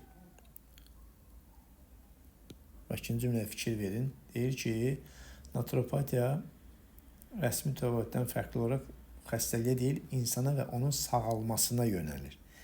İnsana və onun sağalmasına yönəlir. İnsanın, düzdürmü? Deməli, biz bunu əsaslandırırıq. İnsan anlayışı diqqət mərkəzindədir. Y variantı, təbii üsullara yönəlmə kimyəvi preparatlara ehtiyatlı münasibətlə əlaqələndirir. Bəli, burada deyir ki, bəzi kritik hallar istisna olmaqla kimyəvi dərman preparatlarından istifadəni rədd edir. Yəni, kritik hallar deyəndə hansı ki, dərmansız mümkün deyil də bunu aradan qaldırmaq. Deməli, kimyəvi preparatlara ehtiyatlı münasibətlə əlaqələndirir. Bunu da, bax, bu ikinci abzasdan bunu əsaslandıra bilərik. Yəni, biz bu şəkildə də bunu əsaslandıra, yəni, kritik hallar istisna edilirsə, deməli, bütövlükdə kimyəvi vasitələrə qarşı olduqca ehtiyatlı və məhdudlaşdırıcı bir yanaşma var. Bunu da əsaslandıra bildik. Cavab oldu C variantı. C-dəki fikri tam əsaslandıra bilmirik digərlərinə nisbətdə. Yəni, rəsmi təbabətin qəbul etmədiyi yanaşmaların hamısı naturopatiyanın tərkib hissəsidir. Biz bunu mətndən əlaqələndirə bilirik. Naturopatiyanı qəbul etmir. Amma onun qəbul etmədiyi hər şey naturopatiya deyil, yəni. Keçirik 17-ci sual. Yenə eyni mətindən bağlıdır. Mətnin tipoloji xüsusiyyətlərinə bağlı hansı fikir düzgündür? Mətin, belə deyək ki, mühakimə tiplidir. Yəni, elmi kütləvi, belə deyək, mühakimə tiplidir. Aydın oldu? Ay, sağ ol. Deməli, hadisələrin xronoloji ardıcıllıqla təqdim olunması mətnin nəqli xarakterin üstünlüyü ümumiyyətlə xeyr. Nəqli mətinlər bədii mətinlərdə olur. Yəni, mühakimə tipli mətinlərdə nəqli formalı cümlə var. Amma bu nəqli xarakterli mətin deyil. Düzdür, mühakimə tipli mətindir, xarakterlidir. Məkan, anlayış və xüsusiyyətlərin təsvirlərinin geniş yer almasının təsviri tipi əlamətlərini dominantlaşdırır. Xeyr, təsvirli mətin deyil. Müxtəlif mətin tiplərinin aid xüsusiyyətlərlə paralel şəkildə işlənməsi aparıcı tipin müəyyənləşdirilməsini çətinləşdirir. Burada mətin qarışıq tip deyil, mühakimə tiplidir. Müxtəlif mətin tiplərinə aid xüsusiyyətlər yoxdur. Müalicə üsulları mərhələli şəkildə təqdim edilməsi mətnin təsviri tipinə əlaqəsi yoxdur. Fikir, müqayisə və izahların əsaslı şəkildə təqdim edilməsi mətni mühakimə tipinə yaxınlaşdırır. Cavab olur Y variantı. 18 suala gəlirik. Hansı cümlədə münasibəti ilə dəyişmiş ismin aid olduğu şəxsi dəqiq müəyyən etmək mümkün deyil? Arkada əyləşmiş tələbələrin birinin əlavə edə bilirik. Yəni, isimdən söhbət gedir. Qolundan tutub yazı taxtasının qarşısına gətirdi. Tələbələrin birinin üçüncü şəxs, tələbələrin birinin qolu. Bu düzdür, üçüncü şəxsdir. Yazı taxtası da yenə üçüncü şəxs. Bunu müəyyənləşdirdik. Müxtəlif nəsilləri təmsil etdiklərinə görə öz metodlarına görə də fərqlənirlər. Öz metodlarına görə bunu da üçüncü şəxs kimi qəbul edə bilərik. Sənin metodlarına deyənmərik. Düzdürmü? Dedik. Bütün kənd Bakıya qəbul imtahanı verməyə gedən gənclərin vəziyyəti üçüncü şəxsdir. Həmin vaxt böyük yazıçımızın sənin qəzetində işə düzəlməyində xidməti olmuşdur. Bax, burada fikir versiniz, qəzetində sözünü sənin işə düzəlməyində belə də düşünə bilər. Bir də sənin onun qəzetində işə düzəlməyində xidmət olmuşdur. Bir də var, sənin qəzetində onun işə düzəlməyində xidmət olmuşdur. Bax, bunu biz müxtəlif şəxslərdə düşünə bilərik. Cavab olur D variantı. Mənə Qobustan toplusunun bir neçə sayını bağışladı və oxumağı məsləhət gördü. Bu da üçüncü şəxsdən bağlıdır. Cavab oldu D. Hansı cümlələrin budaq cümlələri mürəkkəb cümlə şəklində ifadə edilsə, budaq cümlənin özü də tanımlıq budaq cümləsi kimi işlənər. Deməli, bu budaq cümləyə görə budaq cümlənin özü də tanımlıq budaq cümləsi kimi işlənə bilər. Baxaq görək hansı cümlədə biz bunu reallaşdıra bilirik. Məsələn, bir baxaq. Hər dəfə geri qaytarmaq üçün bilet aldığını nəzərə alsaq, onda nə qədər pul xərclədiyini də təxmin etmək çətin olmaz. Biz bunu belə deyə bilərik. Nəzərə alsaq ki, hər dəfə geri qayıtmaq üçün bilet alır, onda nə qədər pul xərclədiyini təxmin etmək çətin olur. Budaq cümlənin özünün nədir? Tanımlıq budaq cümləsi kimi düşünə bilərik. Burada bu özü dəyəni silirəm. Bəli, budaq cümlənin özü tanımlıq budaq cümləsi kimi işlənə bilər. Yəni, özü də eləyəndə biraz şərtdə başqa cür anlaşım ola bilər. Ona görə də bunu yığışdırırıq buradan. Və budaq cümlənin özü tamamlıq budaq cümləsi kimi işlənə bilir. Burada bəli bunu işlətdik. Nəzərə alsaq ki, nəyi nəzərə alsaq? Yaratdığım ilk xoşa gəlməz təəssüratı silib etibarını elə qazanmalıydım ki, o özü çəkinmədən baş verən haqqında mənə danışsın. Bax, budaq cümlə bu tərəfdir. O özü çəkinmədən baş verənlər haqqında mənə danışsın. Bunu bu şəkildə deyə bilirik. Tanımlıq budaq cümləsinə sala bilirikmi? Xeyr. Bazar günləri, hətta iş günləri günortalar da sel kimi tökən yağışın altında tərpənin ətrafında dolaşırdım. Hərçənd gündüz vaxtı onu axtarmaqdan bir şey çıxmayacağını bilirdim. Bax, burada budaq cümlə baş cümlənin yerini dəyişmişik. Budaq cümlə ikincidir. Bax, hərçənd bilirdim ki, gündüz vaxtı onu axtarmaqdan bir şey çıxmayacaq. Amma bazar günləri, hətta iş günləri günortalar da sel kimi tökən yağışın altın təpənin ətrafında dolaşırdım. Bu şəkildə bunu işlədə bilərik. Deməli, 1 ilə 3-ü qəbul etdik. Onu sorğu-suala tutmaqdan özümü gücə saxlayırdım. Çünki hər birimiz duyuq düşəcəyindən ehtiyat edirdik. Baxaq görə bunu necə eləyəcək? Ehtiyat edirdik ki, hər birimiz ehtiyat edirdik ki, o duyuq düşə bilər. Düzdür? Bəli, bunu da gördünüz, eləyə bildik. Bu adi kənd dükanı eyni zamanda post idarəsi kimi də fəaliyyət göstərsə də təmirsiz və olduqca baxımsız yer idi. Bunu tamamlıq budaq cümləsinə sala bilirik? Xeyr. Cavab oldu 1-3-4 D variantı. Keçirik 20-ci suala. Görək 20-ci sualda bizdən nə istəyir?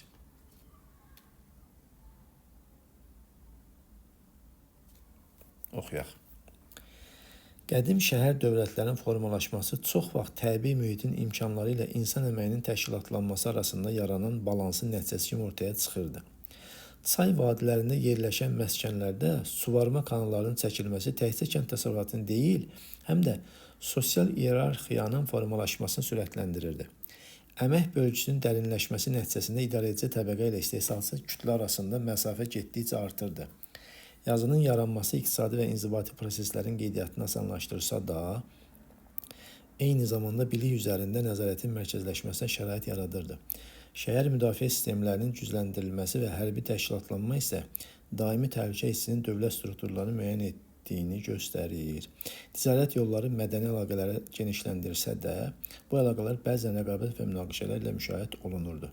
Fikirlərdən biri mətndən dolayı yolla çıxır. Gəlin baxaq görək, yəni qarşı-qarşıya verilən fikirlərdən söhbət gedir burada. Gəlin bir-bir baxaq görək, bunlar bir-birindən dolayı yolla çıxır, çıxmır. Yəni belə deyək ki, dolayı yolla bilirsiniz də, yəni biz mətndən baxıb bunu fərqli yozaraq çıxarda bilir. Bir var birbaşa çıxmaq, bir də var yozaraq çıxartmaq. Düzdür? Hə. A variantı deyir ki, çay vadilərində suvarma kanallarının çəkilməsi, cəmiyyətdə bərabərsizlik və sinfi fərqlərin dərinləşməsi. Məsələn, burada baxaq görək, mətndə bəli, suvarma kanalının sosial iyerarxiyanın sürətləndirdiyini deyilir. Düzdürmü? Sürətləndirdiyini deyilir. Bəli, mətndə bu var ki, sosial iyerarxiyanın formalaşmasını sürətləndirirdi. Amma burada isə deyir ki, cəmiyyətdə bərabərsizlik və sinfi fərqlərin dərinləşməsi. Bu o demək ki, cəmiyyətdə bunlar var. Çay vadilərinin çəkilməsi bunu daha da dərinləşdirir. Deməli, burada uyğunsuzluq var. Bu, yəni uyğunsuz nədir? Dolayı yolla çıxarda bilirəm. Yəni burada mətndə deyir ki, formalaşmasının, yaranmasını sürətləndirir. Amma burada deyirsə deyir ki, cəmiyyətdə bərabərsizliyin sinfi fərqlərini dərinləşdirir. Yəni mən bunu dolayı yolla çıxardıram ki, mətndə tutaq ki, prosesin yaranması iddia olunur, düzdürmü? Yəni formalaşması. Düzdür? Ondan sonra nədir? Bu dərinləşir. Bunu dolayı yolla çıxarda bilərəm. Cavabımız elə olacaq A variantı. Məsələn, digərlərinə baxaq. Tutaq ki, deyir, əmək bölgüsünün dərinləşməsi, idarəci təbəqə ilə istehsalçılar arasında məsafənin artması. Bəli, burada nədir? Vurğulanır ki, təbəqələr arasında məsafə nədir? Artır. Bəli, bunu mətndən biz əsaslandıra bilərik ki, bunlar bir-bir orada belə deyək ki, mətndə yazılıb, yəni öz əksini tapır. Məsələn, burada vurğulayanda, tutaq ki, diqqətlə fikir versək, görürük ki, mətndə bu demiyor ki, özünü görüb. Məsələn, əmək bölgüsünün, bax burada əmək bölgüsünün dərinləşməsi nəticəsində idarəci təbəqə istehsalçılar arasında məsafə getdikcə artırdı. Bəli, bu var. Yazının icad edilməsi, iqtisadi və inzibati proseslərin qeydiyyatının asanlaşması, yenə qeydiyyatın asanlaşdırılması var. Ticarət yollarının genişlənməsi, regional münaqişələrin və rəqabətin ortaya çıxması, ticarət yolları mədəni əlaqələrdən bundan sonra özünü göstərir. Düzdür, müdafiə sistemləri var. Bunda nədir? Vurğulaya bilərik. Mətndə demək ki, bu da öz əksini tapıb. Bunu da deyə bilərik. Eynisini təkrarlayır. Bunlar hamısı var. Regional münaqişələrin rəqabətin ortaya çıxması. Bax, şəhər müdafiə sistemlərinin gücləndirilməsi, düzdür. Sonra ticarət yolları mədəni əlaqələri genişləndirir və bəzən rəqabət və münaqişələrin müşahidə olunur. Münaqişələrin rəqabətin ortaya çıxmasına səbəb olur. Deməli, bu da var. Hərbi təşkilatlanmanın güclənməsi, dövlət strukturlarının təhlükə altında formalaşması, şəhər müdafiə sistemlərinin gücləndirilməsi və hərbi təşkilatlanma isə daimi təhlükə hissinin dövlət strukturlarının müəyyən etdiyini göstərir. Bu da birbaşa əsaslanır. Amma A variantını gördük ki, dolayı yolla çıxartdıq. İndi gəlirik 21-ci sual. Sözlərlə bağlı uyğunluğu müəyyən edin deyir. Baxaq görək, nədir burada, nə istəyir bizdən. Həm yazılış, həm tələffüzü düzgün verilib. Yazılış düzgün, tələffüzü yanlış verilib. Yazılışı yanlış, tələffüzü düzgün verilib. Həm yazılış, həm də tələffüz yanlış verilib. İndi baxaq görək, nədir cavab. Ha belə də uzanma varmı? Yox. Yazılış düzgündür, tələffüz səhvdir. Deməli, bu getdi bura. İntervyu hər ikisi düzdür. İntervyu hər ikisi düzdür. Həm yazılış, həm tələffüz. Bunu qoydum bura. 1B, 2A olan bəndləri yadda saxlayın. Yerdə qalanı çıxırıq. Cavabımız hazırdır. Görürsünüz, belə şeydən istifadə edin. Xariquladə. A da uzanmalıdır, düzdür. Yazılış düzgündür. Amma tələffüz səhvdir. Getdi bura.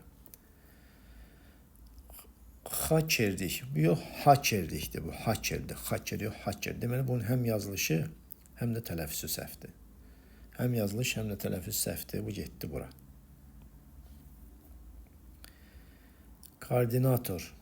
Həm yazılış düzdür, həm nə düzdür? Tələffüz düzdür. Düzdürmü? Koordinator. Həm yazılış düzdür, həm də tələffüz düzdür. Hardadır bu? Həm yazılış, həm də düzgün verilib. Getdi bura.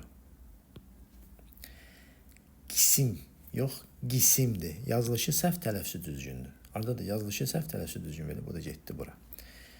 Deməli, nə oldu? 1BY, 2AC, 3F4'dür. Cavab oldu D variantı. 22 mətnə əsasən uyğunluq istəyir. Əvvəlcə mətni oxuyaq. Deyir ki, çayların axınını müxtəlif təbii şəraitlərə uyğun olaraq dəyişir. Suyun gücü, relyefin forması və qarşıya çıxan maneələr onun istiqamətini müəyyən edir. Bəzi yerlərdə axın sürətlənir, bəzi yerlərdə isə zəifləyir. Qayalıq sahələrdə su öz yolunu dəyişməyə məcbur olur və yeni istiqamətlər əmələ gətirir. Bu proses uzun müddət davam etdikdə çay yatağında müxtəlif formalar yaranır. İlk baxışda bu dəyişikliklər nizamsız görünə bilər. Lakin onlar mühitlə qarşılıqlı təsirin nəticəsidir. Zaman keçdikcə axının yaratdığı kiçik fərqlər bir-birini gücləndirir və ümumi quruluşda nəzərə çarpan dəyişikliklərə səbəb olur. Beləliklə, çayın ümumi quruluşu təkcə başlanğıc şərtlərlə deyil, zaman ərzində baş verən təbii uyğunlaşmalarla formalaşır və sabit bir xətt deyil, daim dəyişən dinamik sistem kimi qəbul edilir. İndi gəlin görək, biz bu səbəb nəticə uyğunluğunu tapaq görək, cavabımız nə olacaq? Deyir ki, sistem daxilində lokal dəyişikliklər sabit deyil, dalğavari xarakter daşıyır. Burada mətndə nə dedik? Bəzi yerlərdə axın sürətlənir, bəzi yerlərdə isə zəifləyir. Düzdür? Deməli, proses sabit trayektor özündə inkişaf etmir, dəyişən formaya keçir. Bunu birə aparın. Birdir. Bir D kimi bunu qəbul edə bilərik. Keçdik 2. Deyir, başlanğıc şərtlər zamanla öz təsir gücünü qismən itirir. Orada deyir, çayın ümumi quruluşu təkcə başlanğıc şərtlərlə deyil, zaman ərzində baş verən təbii uyğunlaşmalarla formalaşır və sabit bir xətt deyil, daim dəyişən dinamik sistem kimi qəbul edilir. Yəni, burada deyir ki, o deməkdir ki, bu nə deməkdir? O deməkdir ki, başlanğıc şərtlər tək başına hər şeyi təyin etmədiyi üçün sonraki vəziyyət ilk anın eynisi olmur. Yəni, görünən nəticə ilkin vəziyyəti tam əks etdirmir. Elə bunu 2 ilə nədir? B-ni əsaslandıra bilərik, əlaqələndirə bilərik. Gəlirik 3-ə. Qarşılıqlı təsirlər tək istiqamətli deyil, çevik xarakterlidir. Deyir, mətndə orada deyir, ilk baxışda bu dəyişikliklər nizamsız görünə bilər. Lakin onlar mühitlə qarşılıqlı təsirin nəticəsidir. Zaman keçdikcə də bunlar nədir? Formalaşır. Yəni, burada da nəticəsi bu ola bilər ki, çevik və ya qarşılıqlı təsirlər sistemin tamamilə dağılmasının qarşısını alır, onu tarazlıqda saxlayır. Yəni, sistem öz daxilində yeni balans nöqtələri yaradır deyə bilərik. Elə 3-ə də C deyirik. Gəlirik 4-ə. Yığılan mikro dəyişikliklər müəyyən həddən sonra kəskin keyfiyyət dəyişimi yaradır. Orada da deyirlər, zaman keçdikcə axının yaratdığı kiçik fərqlər bir-birini gücləndirir və ümumi quruluşda nəzərə çarpacaq dəyişikliklər səbəb olur. Burada da bu kəskin və böyük dəyişiklik bizi hara aparır?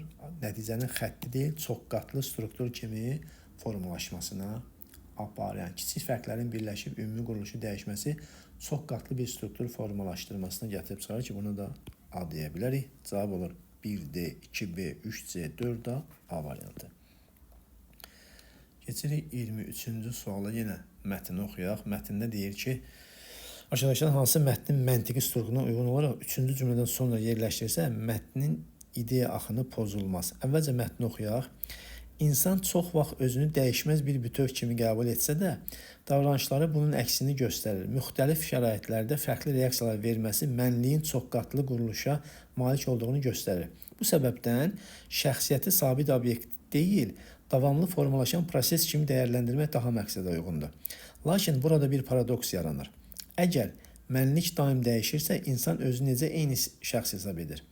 Bu sualın cavabı dəyişməzlikdə deyil, həyatın müxtəlif dövrlər arasındakı əlaqədə axtarılır. Xatirələr həmin əlaqəni qurmağa kömək etsə də, onlar tam obyektiv deyil. İnsan keçmişi yenidən şərh etdikcə şəxsiyyətin özünə məxsusluğu sabitlikdə dəyişkənlik arasında formalaşan tarazlıq kimi görünür. Aşağıdakılardan hansı mətnin məntiqi sorğunu 3-cü cümlədən sonra? 3-cü cümlə bax. 1, 2, 3. Bundan sonra gələcək bura. Bura artacaq, ondan sonra gələcək bu. Düzdürmü? Hə. Yəni biz bura artacaq, bununla bundan əvvəlki bir də bundan sonrakını əlaqələndirməliyik. Ona diqqət edirsiniz. Yəni mətndə bizə nə deyir ümumiyyətlə? Mətndə yəni nədən danışılır? Biz ona baxmaq lazım. Yəni cümlələr arasındakı əlaqəni qurağın əvvəlcə. Bax, birinci, ikinci cümlələr nə edir? İnsanın fərqli şəraitlərdə fərqli davrandığını və mənliyinin çox qatlı mürəkkəb olduğunu vurğulayır. Düzdür? Fərqli davranışlar müxtəlif şəraitlərdə fərqli reaksiyalar verməsi mənliyin şəxsiyyətin çox qatlı quruluşa malik olduğunu göstərir. Üçüncü cümlə isə bu səbəbdən şəxsiyyət sabit obyekt deyil, davamlı formalaşan proses kimi dəyərini daha məqsuddur. Deməli, bu cümlədə deyir ki, insan dəyişkən varlıqdır, xarakter olaraq. İndi biz bunu elə əlaqələndirmək lazımdır ki, əlaqələndirməliyik ki, lakin bax, yəni dəyişməklə bağlı bir şey olsun. Şəxsiyyət donub qalmış bir şey deyil. Daim dəyişən, hərəkət olan proses. İndi biz bunu dəyişməklə bağlı əlaqələndirməliyik. Məsələn, bundan başqa 4-ə baxaq. Lakin burada bir paradoks yaranır. Əgər mənlik daim dəyişirsə, insan özünü necə eyni şəxs hesab edir? Burada nə deyir burada? Bizə birbaşa mənliyin daim dəyişməsi fikrindən və bunun yaratdığı paradoksdan başlayır. Deməli, həmçinin mətndə xatirələr mövzusuna belə incə keçid edə bilərik. Yəni xatirə mövzusuna bax, 4 ilə 5-də. Xatirələr həmin əlaqənin qurmağa kömək etsə də, burada xatirələrdən danışır. Deməli, mən xatirə söhbətini bura gətirirəm. Çünki bundan əvvəl xatirə ilə bağlı bir şey var, yox.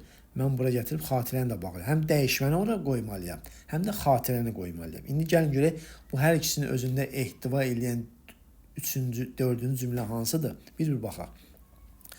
Bunun əksinə olaraq bəzi nəzəriyyələr xatirənin mənlik üçün ümumiyyətlə həlledici rol oynamadığını irəli sürür. Yəni burada xatirə mövzusu belə deyək ki, tutaq ki var. Amma dəyişmə mövzusu, paradoks yaradan bir şey varmı? Xeyr. Deməli bunu nədir? Çıxıram. Nəticədə insanın davranışları əsasən xarici mühit tərəfindən müəyyənləşdirilir və daxili amillərin rolu azalır. Yəni burada mətndə fəlsəfi olaraq mənliyin daxili dəyişməsini özünün eyni şəxsiyyət və paradoksu araşdırır.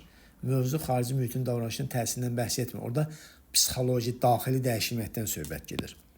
Buna görə də şəxsiyyət anlayışının elmi tədqiq yalnız bioloji faktorlarla məhdudlaşdırılmalıdır. Burada ümumiyyətlə demək ki, əlaqələnmə səhvdir. Niyə? Çünki mətndə psixoloji və fəlsəfi tərəfindən danışır. Onun bioloji məhdudlaşmasından, bioloji varlıq olmasından söhbət getmir axı. Bioloji faktorla məhdudlaşmasından söhbət getmir. Elə buna görə də xatirələr dəyişsə belə, onların yaratdığı davamlıq hissəsi tamamilə yox olmur. İndi fikir verin. Gəlin də buna baxaq. Əlaqələndirməni necə qura bilərik? 3-cü cümlədə fikir verin. Deyir ki, şəxsiyyət sabit obyekt deyil, davamlı formalaşan proses kimi dəyərləndirmək daha məqsədə uyğundur. Necə giriş edə bilərik? Elə buna görə də xatirələr dəyişsə də onların yaratdığı davamlıq hissi tamamilə yox olmur. Lakin burada paradoks yaranır. Əgər mənlik daim dəyişirsə, insan özünü necə eyni şəxs hesab edir?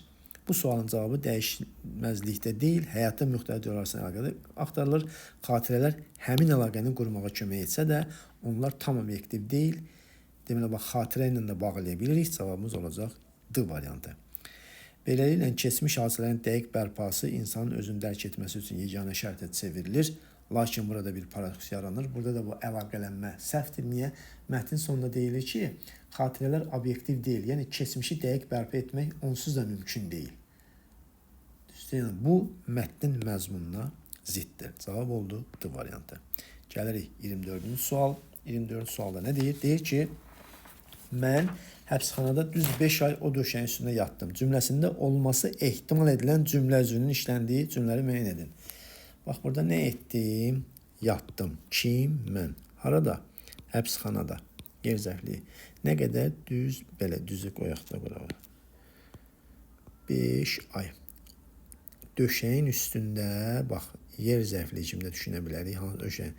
Bunu bir də səbəb zərfliyi kimdə düşünə bilərik bunu? Səbəb. Aynı döşəyə görə yatdım mənasında. Döşəyə uğurlamsam və s. Burada da ehtimal edilən səbəb zərfliyidir. İndi mən səbəb zərfli işləmi cümlələr tapmalıyam ki, burada da çətinliyə düşdüyü məqamlarda övladlarının ucbatından əyri yola əl atırdı. Səbəb zərfliyi burada var. Bir də anamı gördüyümdən ürəyim əvvəlki günlərdə olduğu kimi narahat deyil. Yəni səbəb zərfli 2-nin 3-dədir. Digərlərdə səbəb zərfli yoxdur. Özünüz də baxarsınız. Cavab olacaq yalnız Y var. Birdə fikir verin. Maşınların ardında kəndlilər gedirdi. Mən də kənarda durub onlara baxırdım. Burada ger zərfliyi var, amma ehtimal olmadığına görə mən bunu qəbul etmirəm. Yəni cavab 1, 2, 3 yox, yalnız Y variantı olur. Gəlirik son suala, 25-ci suala. Görək 25-ci sualda bizdən nə? Yenə mətn sualdır. Mətni oxuyaq, sonra baxaq. Deyir, sözünə etiraz edilməsinə heç vaxt dözməyən Mrs. Page qeyzlə çımxırdı. Doktor, Denni əsl dəlidir. Heç kəsə dərman yazmır. Məsələn, bütün ömrü boyu həkimlərin dərmanla müalicə etdikləri Rhys Morgan onun yanına gedəndə qadına məsləhət görüb ki, hər gün 2 mil piyada dağlara tərəf getsin, daha donuz yemi olan hər cür horranı qarnına tökməsin. Onunla əlaqənizi kəsin, doktor. Unutmayın ki, siz Doktor Page üçün işləyirsiniz. Artıq dəfələrlə eşitdiyi bu tapşırıq Andrew'nu bərk əsəbləşdirdi. O nə etsə də Mrs. Page'in tələbatı bitmirdi. Andrew'nun birinci ayın maaşını artıq 3 gündür ki yuvadırdı. Andrew qeyzlə dedi. Mrs. Page, əgər maaşımı vaxtında alsaydım, onda Doktor Page üçün işlədiyimi daha yaxşı xatırlayardım. İndi gəlin görək, mətnə əsasən Mrs. Page'in həkim Denniyə qarşı kəskin mənfi münasibəti başdakı amillərdən hansı ilə izah oluna bilər? Bir baxaq. A var. Ümumiyyətlə, mətndə nədən danışılır? Bunları vurğulamayaq, birbaşa cavablara keçək. Çünki bədii mətndə, nəqli mətndə bilinir ki, söhbət nədən gedir. Alternativ və təbii müalicə metodlarının Rhys Morganın səhhətində yaratdığı və mətndə qeyd olunan ağır fəsadlara qarşı humanist narahatlıq. Yəni, burada Rhys Morganın səhhətində yaratdığı fəsadlardan söhbət gedirmi? Yəni, orada onun pisləşməsindən söhbət getmədiyinə görə bununla izah oluna bilməz.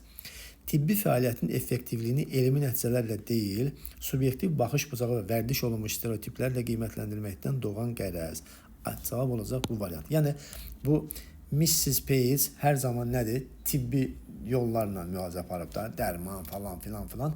Belə alternativ yol görəndə, o naturopatiyanı görəndə insan sistemə deyəcək ki, bu nə danışır da? Yəni, bu da bir növ psixoloji problemi olan insanlarda deyəcək ki, hər zaman dərmanla sağlanan adam belə olar mı? O inamsızlıqdan yaranır və cavab olaraq bunu biz asanlıqla seçə bilərik. Yəni, belə deyək ki, tamam, vərdiş olunmuş stereotipin, yəni bütün həkimlər dərman yazmalıdır. Bu vərdiş olunmuş stereotipdir, düzdürmü? Ay, sağ ol. Ondan kənara çıxır. Yəni, Dennidə fərqli olaraq subyektiv, bu da subyektiv qərəz Miss Page'in şəxsi fikridir. Deməli, buradan da belə bir nəticəyə keçə bilərik ki, Denni fərqli, daha doğru bir yol seçdiyi üçün Miss Page öz dar baxış bucağından çıxa bilmir və onu dəli adlandırır. Düzdür? Yəni, bu cümlənin elmi izahı bax burada öz əksini tapıb. Digər bəndlərə baxaq. Denninin Doktor Page ilə rəsmi tərəfdaşlıq müqaviləsi bağlayaraq klinikadakı rəhbər statusunu əlindən alacağını dair idarə etmə qorxusu var. Mətndə belə bir şey yoxdur. O əksində maaşını ala bilmədiyinə görə ona iynəli sözlər deyir. Maddi maraqların qorunması məqsədi ilə Denninin xəstələrə yazdığı bahalı xarici dərmanların klinikanın büdcəsinə gətirdiyi ziyan Miss Page'in belə bir fikri səsləndirilmir mətndə. Mövcud idarə etməni qorumaq üçün Denninin gənc həkim Andrew'a mütəmadi olaraq gizli tibb tapşırıqlar verməsinə qarşı duyulan ehtiyatlılıq mətndə də belə fikirlər demək ki, yoxdur. Və cavabımız oldu B variantı.